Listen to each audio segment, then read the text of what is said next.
പിന്നെ അവിടുന്ന് ആ ഒരു ചെറിയ കുറുക്ക് വഴിയുണ്ട് നമ്മുടെ വീട്ടിലേക്ക്. അറിയോ അതൊക്കെ? പൊക്കിളിൽ സ്റ്റെഡ് അടിച്ചാൽ പൊളിയായിരിക്കും.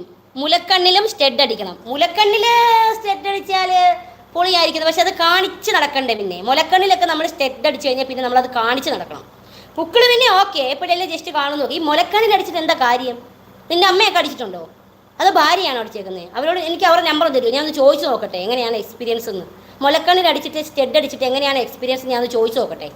എന്നിട്ട് ഞാൻ അടിച്ചാൽ പോരെ? പോരെ? അതല്ലേ നല്ലത്. ഫെമി നമ്മുടെ ജങ്കല്ലേ എന്ന് പറയുന്നു. അതെ, അമ്മൂസേ എന്ന് വിളിക്കുക. ഫെമി എന്ന് വിളിക്കില്ലേ നീ, അമ്മൂസേ എന്ന് വിളിക്കുക.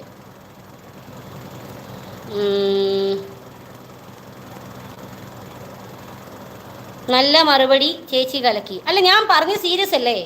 എനിക്കറിയില്ലല്ലോ. അത് അടിച്ചിട്ടുണ്ടെങ്കിൽ നമ്മൾ കാണിക്കും. നമ്മളിപ്പോൾ ഓരോന്ന് ചെയ്യുന്നത് നമ്മുടെ ശരീരത്തിൻ്റെ അവയവം നമ്മൾ കാണിക്കാൻ വേണ്ടിയിട്ടാണ്. അപ്പോൾ നമ്മൾ ഇപ്പോഴത്തെ ഒരു ട്രെൻഡാണ് ഇവിടെ സെക്കൻഡ് സ്റ്റഡ് കുത്തുന്നത്. അത് നമ്മൾ കാണിക്കാൻ വേണ്ടിയിട്ടാണ് നമ്മൾ കുത്തിക്കൊണ്ട് നടക്കുന്നത് അല്ലേ? ഒളിപ്പിച്ച് വെക്കാനാണോ? പക്ഷേ ഈ മുലക്കണ്ണിൽ അടിച്ചാൽ പിന്നെ നമ്മളത് എപ്പോഴും പുറത്തിട്ട് നടക്കുമോ? നമ്മളത് എനിക്ക് മനസ്സിലാവുന്നില്ല, എനിക്ക് എന്താ സംഭവം എന്ന്.